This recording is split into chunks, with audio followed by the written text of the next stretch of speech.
Elle est ici et lui par là. Elle est ici et lui par là. Elle est en haut et lui en bas. Je sais très bien que mon histoire est un peu difficile à croire. Et pourtant, je ne suis pas fou. Une fée survole le verger avec les fruits qu'elle va manger. Ses ailes volettent dans les airs et ses deux bas sont jaunes et verts, comme sa chemise à lui là-bas. Il rit joyeux, sans embarras. Ils sont gourmands, ils aiment tout. Les pommes, les poires, c'est si bon que ça les a rendus tout ronds.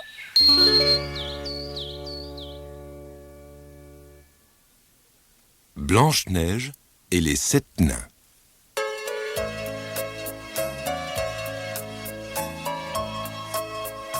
Il y a très longtemps, vivait dans un pays lointain un sage roi et une belle et aimable reine. Celle-ci aurait aimé avoir un enfant.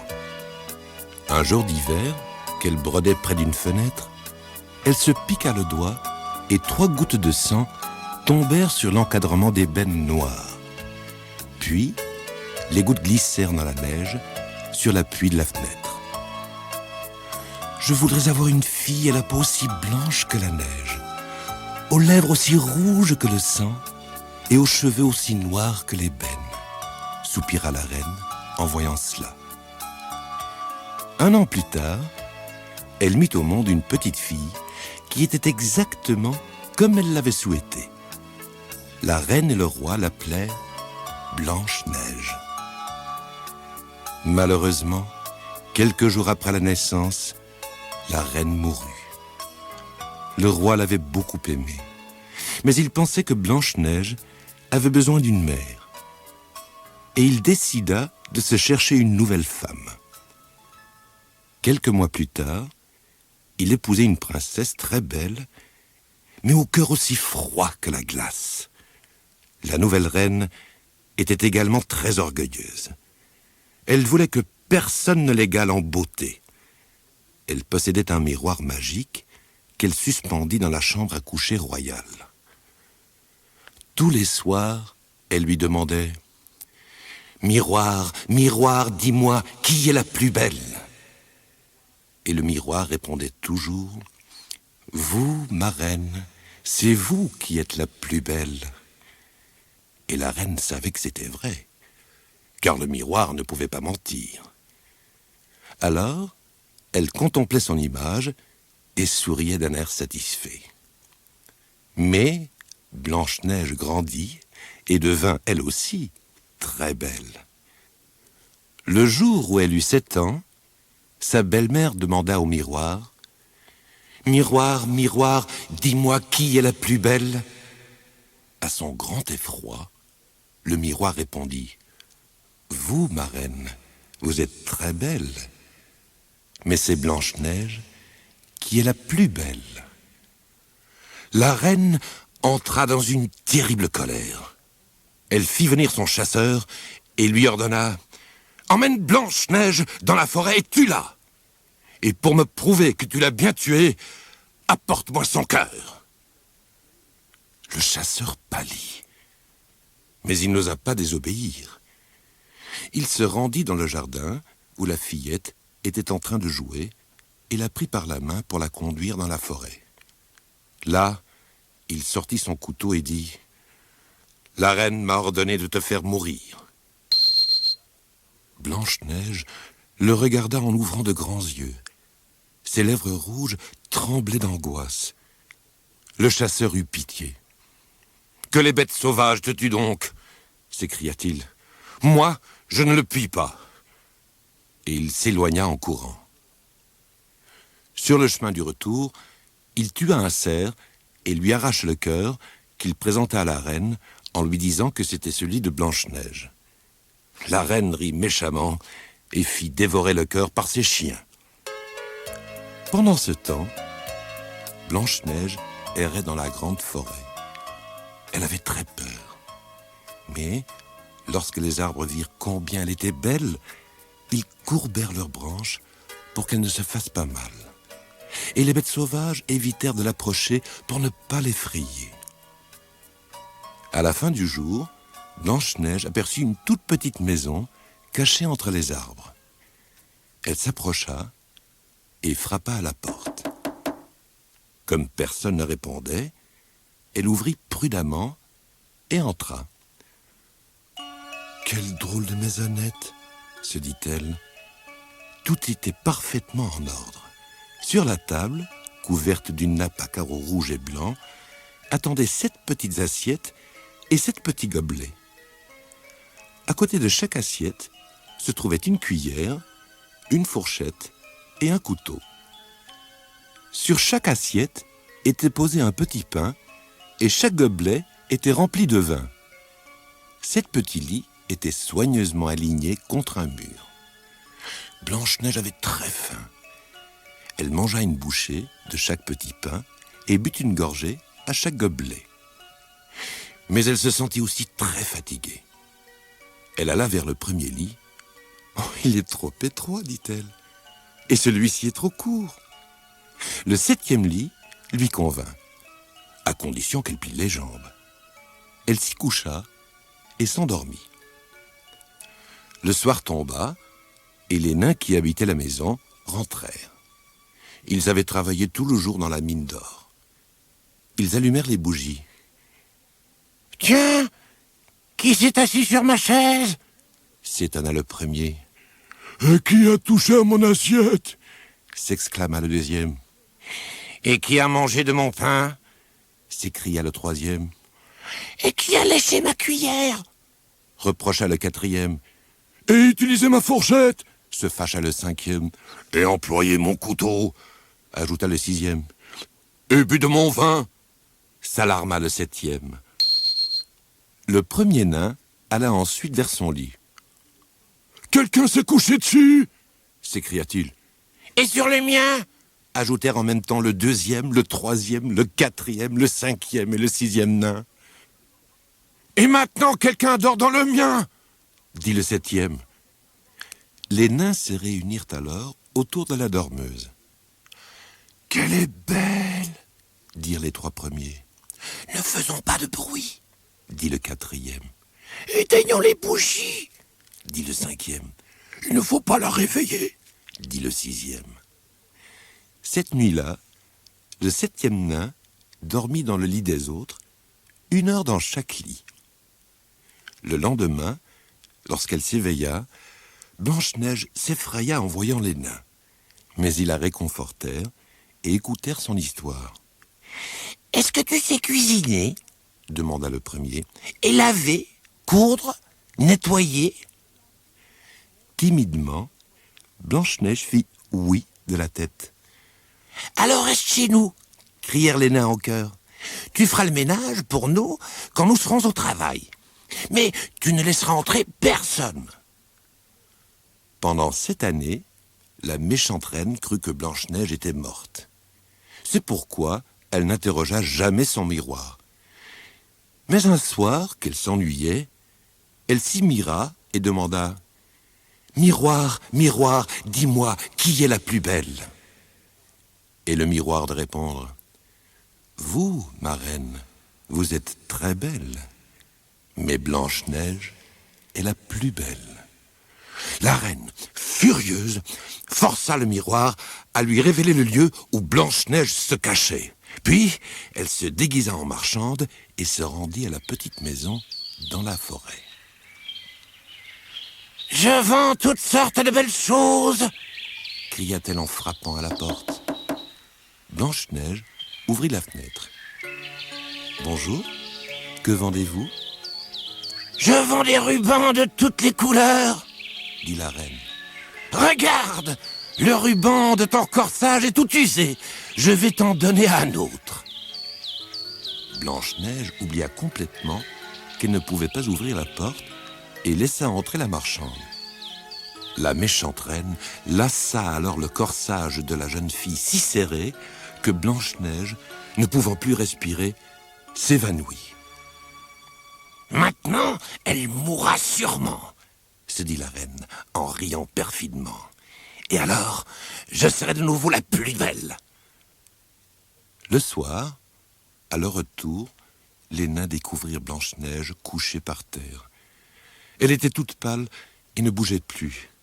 « Relâche son corsage !» s'écria le premier. Le deuxième prit des ciseaux et coupa le ruban. Blanche-Neige put à nouveau respirer et ouvrit les yeux. « La reine aura sans doute découvert que tu es encore vivante !» lui dirent les nains. « Tu ne peux vraiment plus laisser entrer personne !» Mais ce soir-là, la méchante reine apprit de son miroir que Blanche-Neige vivait toujours. Le lendemain, elle prit une pomme verte et en peignit la moitié en rouge avec de la peinture empoisonnée. Puis, elle se déguisa en vieille femme et se rendit à nouveau à la petite maison. « Des pommes, de belles pommes !» cria-t-elle. Blanche-Neige regarda par la fenêtre. « Je ne puis laisser entrer personne, » dit-elle. « Tu es une fille prudente, » répondit la reine. Et elle sortit la pomme de son panier. Elle mordit une bouchée de la moitié verte et offrit le reste à la jeune fille. « Tiens, dit-elle, régale-toi donc. Je n'en ai mangé qu'un morceau. » Blanche-Neige mordit dans le fruit et tomba à terre. « Maintenant, elle est sûrement morte, » se dit la reine. Et elle retourna au palais. Le soir, en rentrant, les nains virent Blanche-Neige couchée sur le sol et ils comprirent qu'il n'était plus possible de la sauver. Ils en furent très tristes. Ils ne voulurent pas enterrer leur amie dans la terre froide et noire. Ils fabriquèrent un cercueil en verre pour pouvoir la regarder tout le temps. Et le premier nain cisela une plaque commémorative en or où il inscrivit ces mots « Sigis Blanche-Neige, fille de roi ». Les nains déposèrent alors le cercueil au sommet d'une colline et veillèrent Blanche-Neige jour et nuit. Les animaux de la forêt eux-mêmes se relayaient auprès d'elle et les oiseaux venaient chanter pour elle. 7 années s'écoulèrent encore. Un jour, un fils de roi qui passait par là découvrit le cercueil et s'émerveilla en voyant Blanche-Neige. « Laissez-moi emporter ce cercueil, pria-t-il. Je vous donnerai en échange tout ce que vous voudrez. » Mais les nains s'écrièrent.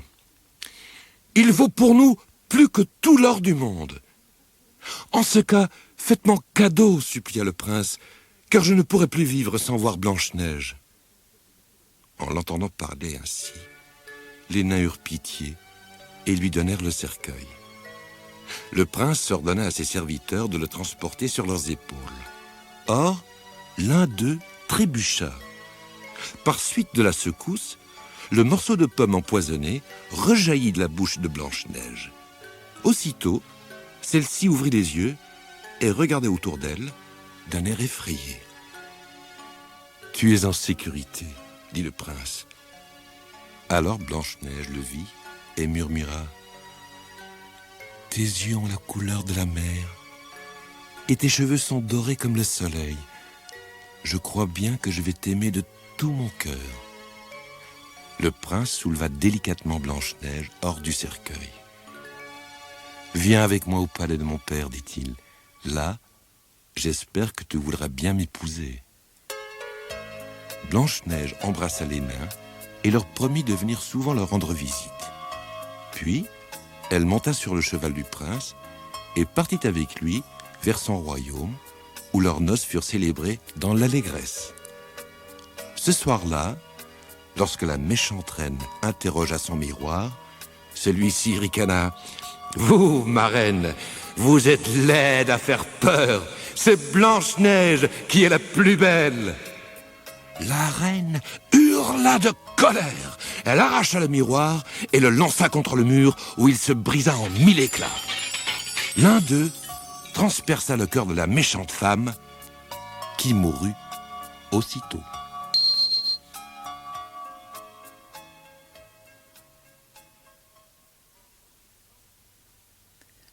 Le roi de la rivière.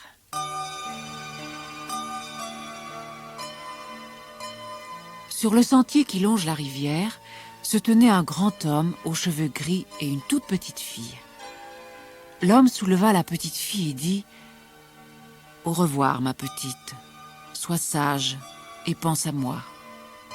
Un jour, je reviendrai avec un sac plein d'or et alors, je ne te quitterai plus jamais. » L'homme reposa la petite fille et se mit à marcher vers le port. Là, un grand navire l'attendait, car le père de la petite fille Suzanne était matelot.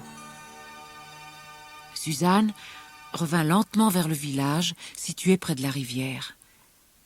Passant devant l'endroit où nageaient les cygnes, elle se mit à pleurer. Elle songea au jour où son père avait aidé l'un des cygnes nouveau-nés. Un garçon du village, ayant noué une ficelle autour de la patte de l'oiseau, l'avait tirée très rudement, et la patte s'était cassée. Le père de Suzanne avait alors pansé et soigné le jeune cygne jusqu'à ce qu'il puisse de nouveau nager. Ce père était un très brave homme. Il ne pouvait pas supporter qu'on fasse du mal à un être humain ou à un animal. Et il ne croyait pas que quelqu'un puisse le faire exprès. C'est pourquoi il ne s'était pas aperçu que la ménagère qui devait garder Suzanne en son absence était en réalité une mauvaise femme. Il croyait qu'elle aimait Suzanne autant qu'il le faisait. Mais la femme ne s'occupait pas du tout de la petite fille. Elle ne lui donnait presque rien à manger et Suzanne devait laver et réparer ses vêtements elle-même. Tous les jours, Suzanne se rendait à la rivière pour parler avec les cygnes. Et bien qu'elle eût elle-même très peu à manger, elle leur donnait chaque fois quelques morceaux de pain. Elle aimait beaucoup les cygnes et elle était sûre que ceux-ci la trouvaient gentille aussi. Les jeunes cygnes grandirent. Ils perdirent leur duvet brun qui fut remplacé par un superbe plumage blanc. Ils avaient déjà plus d'1 an maintenant. Et celui que le père de Suzanne avait jadis soigné était le plus grand et le plus beau de tous. Lorsqu'il glissait sur l'eau, à la tête de ses frères et sœurs, il avait l'air de dire « Regarde-moi donc, je suis le roi de la rivière. » Le jeune cygne aimait beaucoup Suzanne et il venait toujours manger dans sa main. Les mois passèrent. Le père de Suzanne ne revenait toujours pas. « C'est qu'il faut très longtemps pour gagner un sac plein d'or, » disait la petite fille à ses amis les cygnes. Un jour, la ménagère annonça qu'elle allait quitter le village. « Je n'ai plus envie de payer un loyer si élevé, » déclara-t-elle. Suzanne pleura et demanda de pouvoir rester au village. Mais la femme fut intransigeante. Elle fit grimper Suzanne sur un chariot et se mit en route. Elles voyagèrent ainsi pendant 2 jours. Le soir du 2e jour, elles s'arrêtèrent devant une grande et vieille maison, dans une rue étroite de la ville. La femme y avait loué une petite mansarde. Suzanne se sentait très malheureuse en ville. Le village, la rivière et surtout les cygnes lui manquaient. Elle craignait que son père, à son retour, ne puisse plus la retrouver. Et elle ne pouvait se confier à personne, car la ménagère lui avait dit qu'elle la battrait si elle parlait aux autres locataires de la maison. Un jour, Suzanne était assise dans la mansarde, près de la fenêtre ouverte. Elle se sentait triste. Tout à coup, elle entendit des battements d'ailes. Elle regarda en l'air et vit un splendide cygne qui volait lentement au-dessus des toits et regardait dans toutes les directions. « Serait-ce un de mes cygnes ?» se demanda Suzanne. « Peut-être me cherche-t-il ?» Mais l'oiseau ne la vit pas et s'éloigna. Le lendemain, le cygne passa de nouveau devant la fenêtre de la mansarde. La petite fille leva les bras et cria « Cygne, cygne, emmène-moi à la rivière !»« Tais-toi !» dit la ménagère fâchée. « Pour le moment, tu ne reverras plus ta rivière. » Suzanne ne dit rien. Mais ce soir-là, elle attendit jusqu'à ce que la femme s'endorme. Puis, elle noua un vieux châle autour de sa tête, descendit prudemment l'escalier et sortit dans la rue. « C'était bien mon cygne, pensait-elle. Et s'il ne peut pas me trouver, je dois aller à sa rencontre. » Et elle s'éloigna de la maison en courant le long des rues obscures et silencieuses. Elle courut jusqu'à ce qu'elle vit de nouveau des arbres et des buissons. Alors, elle s'assit contre le mur d'une ferme pour se reposer. Mais elle était si fatiguée qu'elle s'endormit aussitôt. Lorsque le soleil se leva, elle se réveilla. Ses pauvres petits pieds lui faisaient très mal.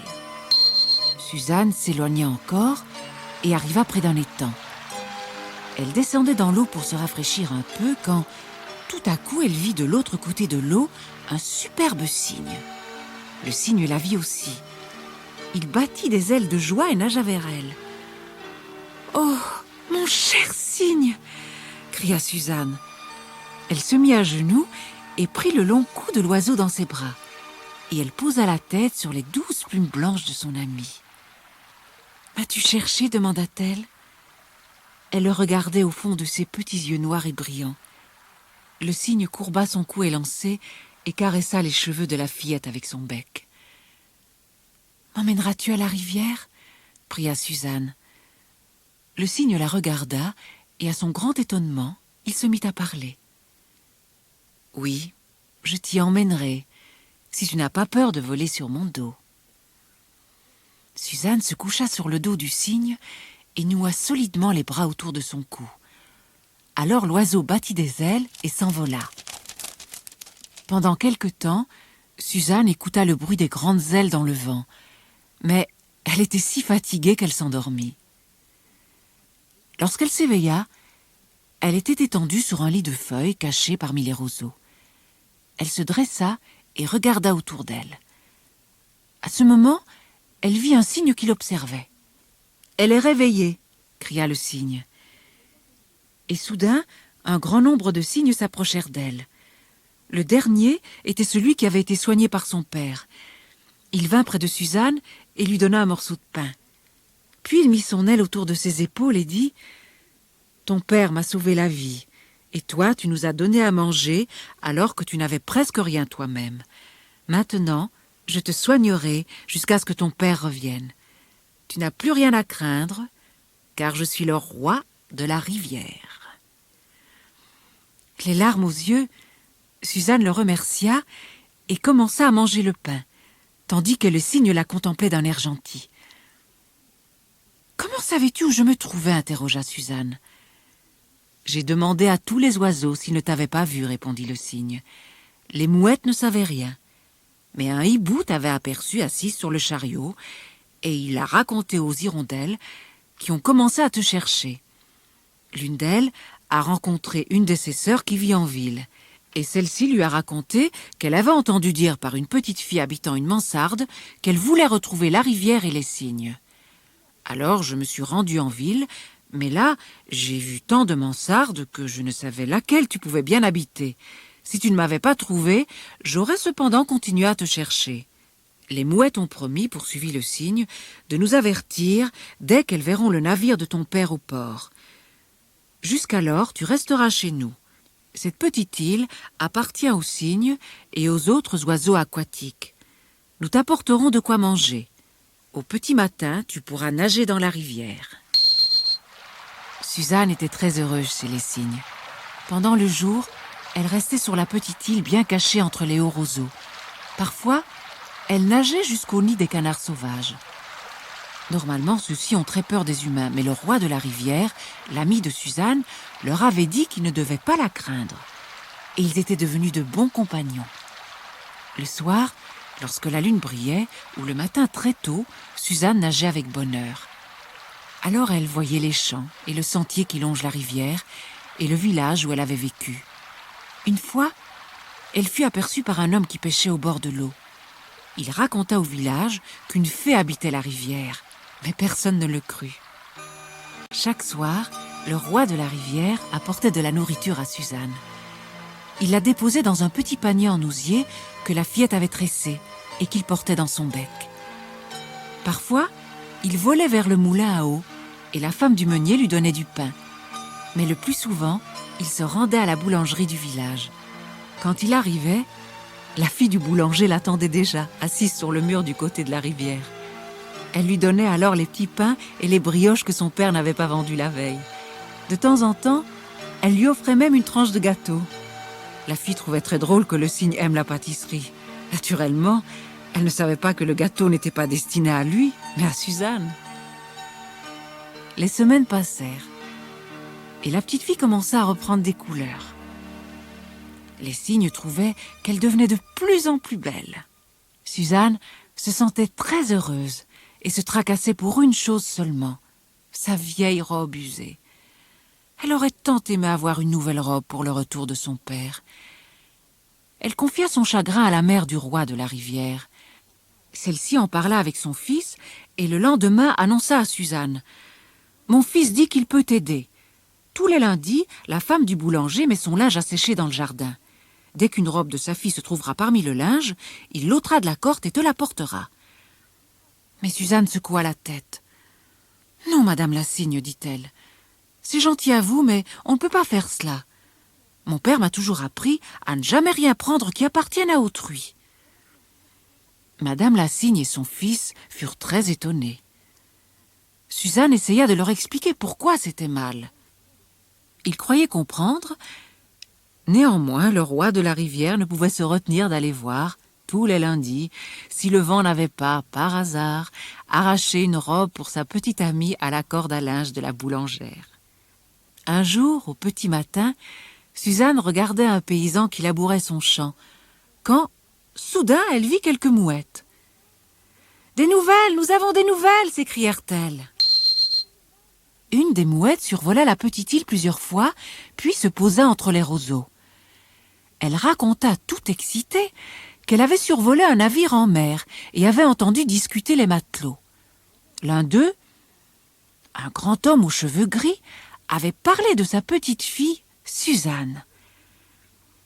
Peut-être y avait-il d'autres matelots dont la fille s'appelait Suzanne, mais la mouette croyait bien que cet homme était le père de l'ami du roi de la rivière.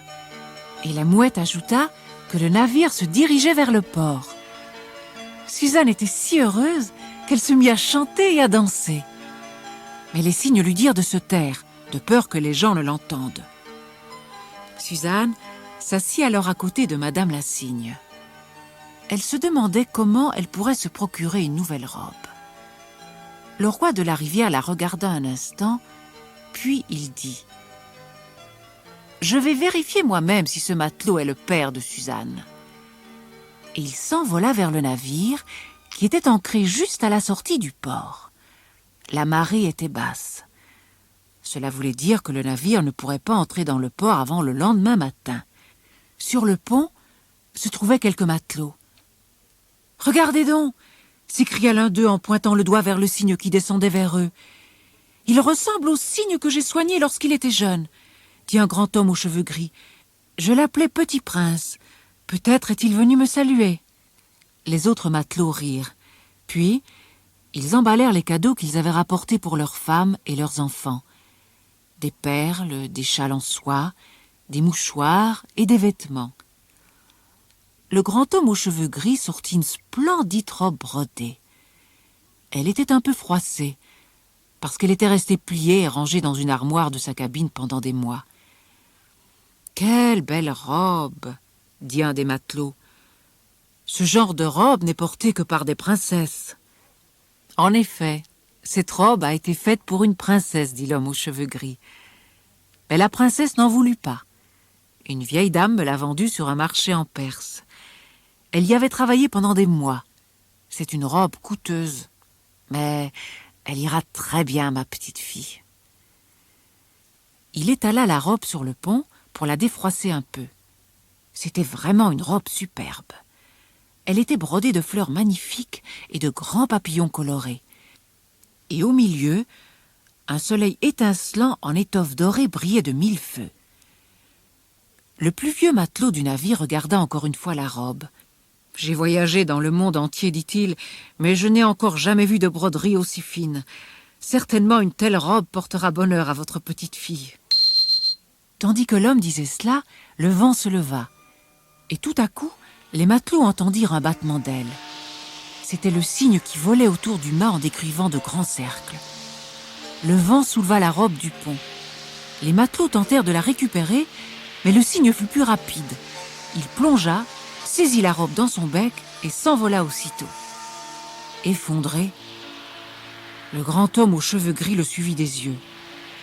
Il ne lui restait plus assez d'argent pour acheter une nouvelle robe. Celle-ci avait coûté si cher qu'il n'avait rien pu apporter d'autre pour sa fille qu'un collier de perles. Le lendemain, Suzanne alla nager très tôt. Lorsqu'elle revint à la petite île, elle découvrit parmi les roseaux une superbe robe. Le roi de la rivière lui dit de la mettre, mais il refusa de révéler d'où elle venait. Suzanne était si contente qu'elle ne posa plus de questions.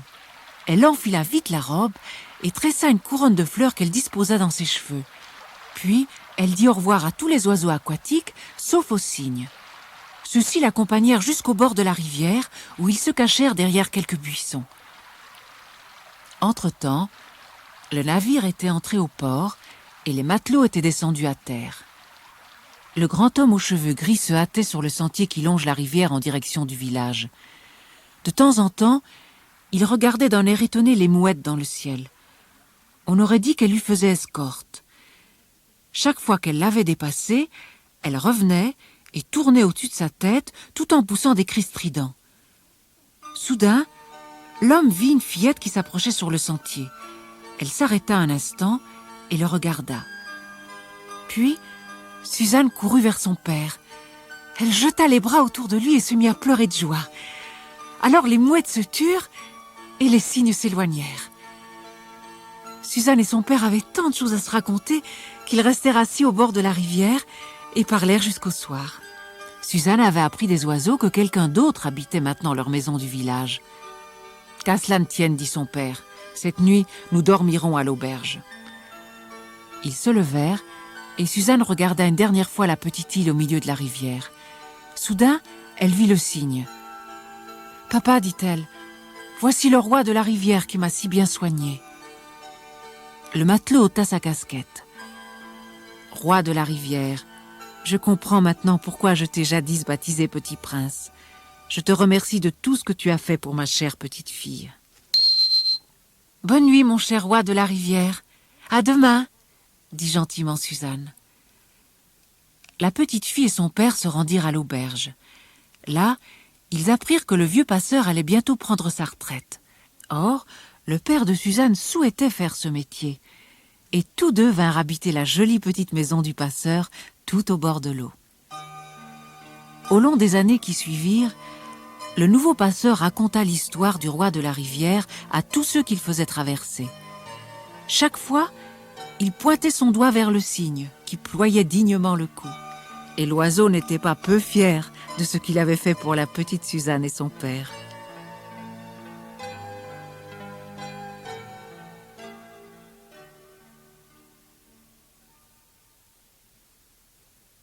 La lune dans l'étang. En ce temps-là, très loin d'ici, en Alabama, les animaux ne s'entendaient pas très bien. Dans tous les coins, on se chamaillait et se chicanait, on se dupait et se fâchait. Et c'était presque toujours la faute de Petit Père Lapin. Leur dispute finie, les animaux redevenaient souvent amis. Ils se montraient alors affectueux et gentils entre eux. Mais Petit Père Lapin, lui, n'aimait pas le calme et la tranquillité. « Je m'ennuie, je m'ennuie, je m'ennuie !» déclara-t-il un jour à son ami Mère Tortue. « J'ai envie de m'amuser un peu. »« Tu es l'animal le plus fripon de tout l'Alabama, Petit Père Lapin !» glissa Mère Tortue. « Mais je dois bien reconnaître qu'on ne s'ennuie pas quand tu nous joues un de tes tours. Dis-moi, que mijotes-tu encore ?» Petit Père Lapin fit la moue. « Moi ? Je ne mijote rien. Non, non, je projetais juste d'organiser une partie de pêche au vieil étang. » Et une lueur espiègle éclaira aussitôt son regard. « Emmène donc là-bas demain soir Père Renard, Père Ours et Père Loup. Et s'il arrivait quelque chose, contente-toi de regarder, suggéra-t-il. « Compte sur moi, gloussa Mère Tortue. Le soir suivant, munis de cannes et de filets, Père Loup, Père Renard et Père Ours se rendirent au bord de l'étang. Petit Père Lapin les attendait. « Désolé les amis, lança-t-il. Nous sommes venus pour rien. Cette nuit, la pêche sera mauvaise. »« Hein ?» s'exclamèrent les trois compères. « Mais pourquoi ? Il y a eu un accident. Vous l'avez raté de peu, la lune est tombée dans l'étang. Et nous, nous n'avons plus qu'à rentrer chez nous. La lune dans l'étang? Mais oui! Si vous ne me croyez pas, regardez donc de vos propres yeux. » À ces mots, les 3 compagnons se penchèrent au-dessus de l'eau. Pas de doute, la lune brillait et dansait au milieu de l'étang. « Et moi qui voulais attraper une perche !» gémit Père Renard. « Et moi qui pensais rapporter un beau brochet !» grogna Père Ours. « Et moi qui espérais prendre une grosse truite !» soupira Père Loup. « Moi, je me serais régalé de vairons !» fit Mère Tortue qui était là comme prévu. « Toi aussi, tu dois être triste, petit Père Lapin, n'est-ce pas ?» Les 2 complices échangèrent un clin d'œil. « Oui, c'est très ennuyeux !» approuva le coquin. « Hélas, je vous l'ai dit, nous ne pourrons rien pêcher ce soir, à moins de pêcher la lune d'abord. Ainsi, elle ne fera plus peur aux poissons et ils reviendront. » Tous les regards étaient fixés sur Petit Père Lapin, dans l'espoir qu'une idée lui vienne. « J'ai trouvé !» s'écria-t-il enfin. « Je vais courir chez la tortue de mer, lui emprunter un gros filet. Il nous en faut un large et solide pour repêcher la lune, car elle est en argent massif. Attendez-moi et ne faites rien jusqu'à ce que je revienne. » Il fila comme l'éclair. Quelques secondes plus tard, il avait déjà disparu. Seule Mère Tortue remarqua ses 2 grandes oreilles qui pointaient derrière un buisson voisin. « Hé, de l'argent massif? Cela doit valoir une fortune !» s'exclama-t-elle. Aussitôt, Père Ours s'écria. « Vite, pressons! Sortons la lune de là avant que Petit Père Lapin ne revienne et partageons-la entre nous. » Courbé par-dessus son gros ventre, l'ours allongeait sa patte dans l'étang, essayant d'attraper la lune. Mais plus il agitait l'eau, plus la lune s'éloignait. « Ça ne va pas !» grogna-t-il. « Il me faut un filet !» Les 3 compères n'avaient pas du tout l'intention de se mouiller les pieds. Sans quitter la rive, ils jetèrent leur filet sur la lune. Puis, ils le ramenèrent à la surface. Il était vide. Ils le jetèrent à nouveau, le hissèrent. Toujours vide. « Nous ne l'avons pas envoyé assez loin !» dit Père Renard. « Descendons tous dans l'étang, de cette façon, nous pourrons poser le filet juste sur la lune. » Ils s'exécutèrent. Père Loup se plaignait du froid et s'impatientait. « Nous devons l'avoir cette fois.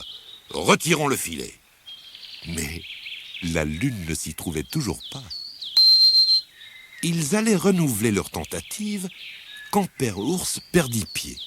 Il glissa dans l'eau et s'agrippa au filet. Père Loup et Père Renard, qui tenaient le filet de l'autre côté, tombèrent aussi. Ils hurlaient et pataugeaient, l'eau giclait de toutes parts. Tant et si bien que le reflet d'argent de la lune finit par se disperser sur l'étang en 1000 petits éclairs brillants. Les 3 pêcheurs hoquetaient et gesticulaient à qui mieux.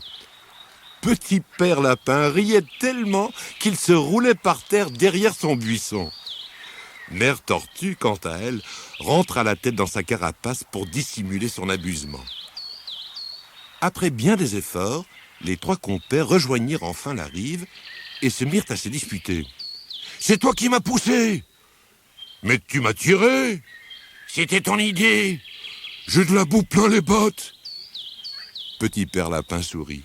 « Je me suis bien amusé, se dit-il tout bas, avant d'aider ses amis trempés à sortir de l'étang. » Tous 3 le regardaient, l'air sombre. Ils se doutaient bien qu'il était pour quelque chose dans leur mésaventure. « Lapin de malheur !» fit Père Loup en apercevant la lune dans le ciel. « Tu ne nous as pas dit ce que tu comptais attraper ce soir, petit Père Lapin !» ironisa Mère Tortue.